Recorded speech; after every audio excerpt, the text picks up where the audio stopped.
Halo semua, kami dari kelompok 4 Agus Salim sedang mengunjungi Museum Perumusan Proklamasi. Kami akan memperkenalkan diri. Nama saya Rio. Saya Seno. Saya Safa. Saya Rahma. Dan saya Zalfa. Saya Farel. Oke, jadi kita sudah sampai di Museum Perumusan Proklamasi di Menteng, Jakarta Pusat. Saya ini adalah pintu masuk untuk masuk ke museumnya. Ayo kita masuk. Saat ini saya sedang berada di tempat perumusan naskah proklamasi. Jadi ini berada tepat di samping pintu masuk dari museum.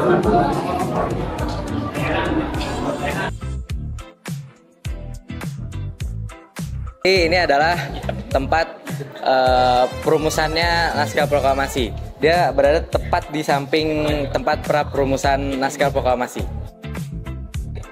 Saat ini saya berada di ruang pengetikan naskah proklamasi. Dia itu tepat berada di depan pintu masuk dari museum ini.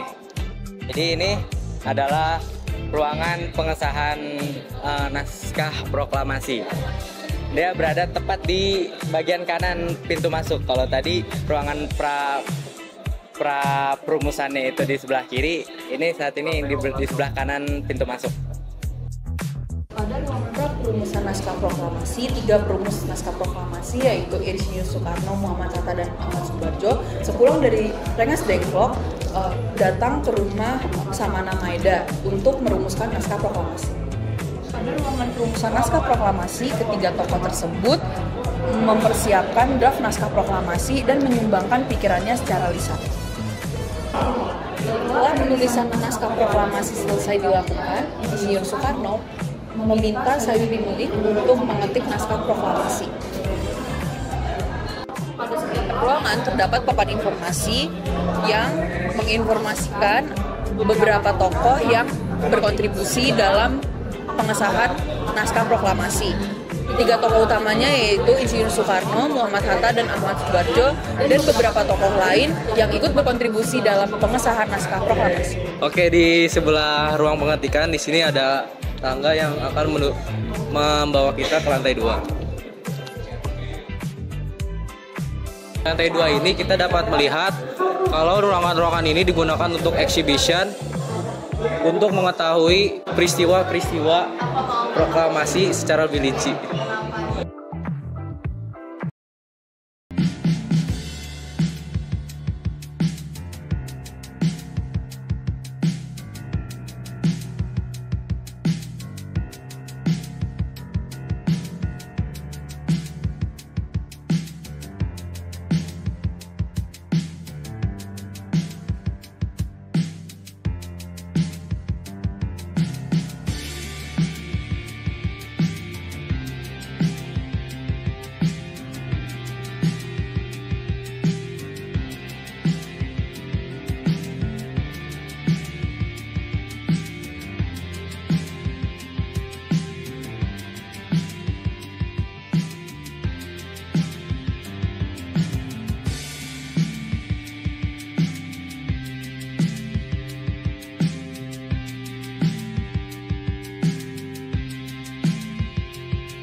Jadi kita ada di ruangan prapenulisan proklamasi. Pada tanggal 16 Agustus 1945, Soekarno, Hatta, dan Ahmad Subarjo disambut oleh Laksamana Maeda di kediamannya sekitar jam 10 malam, sepulang dari Rengas Dengklok. Mereka meminta kepada Laksamana Maeda untuk menemui militer Jepang, dengan harapan mereka akan membantu kemerdekaan Indonesia. Tetapi Jepang menolak membantu. Akhirnya pada jam 2.30 pagi, mereka kembali ke kediaman Laksamana Maeda. Laksamana Maeda pun naik ke lantai atas ketika para perumus naskah mulai menuliskan proklamasi.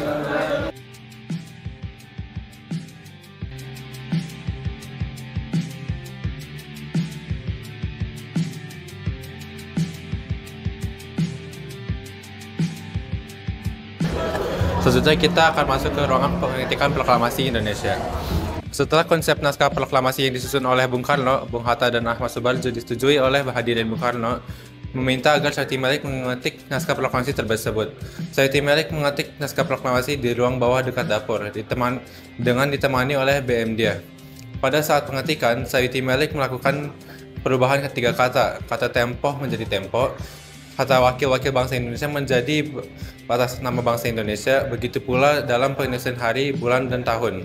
Setelah naskah proklamasi selesai diketik, segera dibawa kembali ke tempat hadirin untuk ditandatangani oleh Bung Karno dan Bung Hatta. Bung Karno dan Bung Hatta menandatangani naskah tersebut di atas piano yang bertempat di bawah tangga ruangan.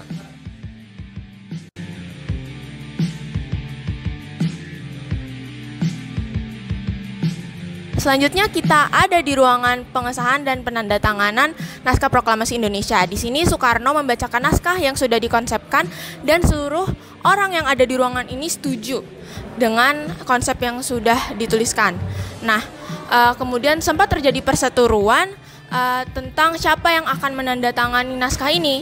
Karni maju dan mengusulkan bahwa gimana kok kalau kita menandatangani ini sebagai bangsa Indonesia aja, dan yang tanda tangan itu cukup Soekarno dan Hatta aja. Nah, kemudian seluruh orang yang di sini setuju dan akhirnya Soekarno memerintahkan kepada Sayuti Melik untuk memulai mengetik naskah proklamasi.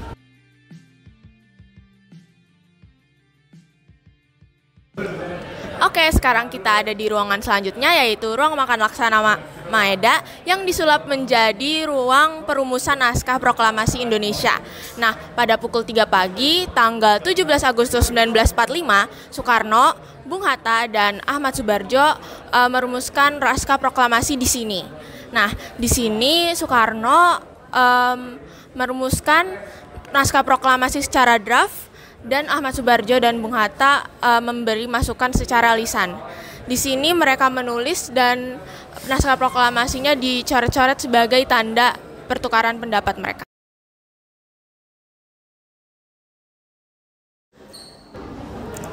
Setelah berkeliling, kita dapat menyimpulkan bahwa makna dibalik dibangunnya Museum Perumusan Proklamasi ini adalah untuk mengenang perjuangan para pahlawan dalam merumuskan proklamasi sebagai pengumuman kepada dunia bahwa Indonesia telah merdeka. Sekian, terima kasih. Wassalamualaikum warahmatullahi wabarakatuh.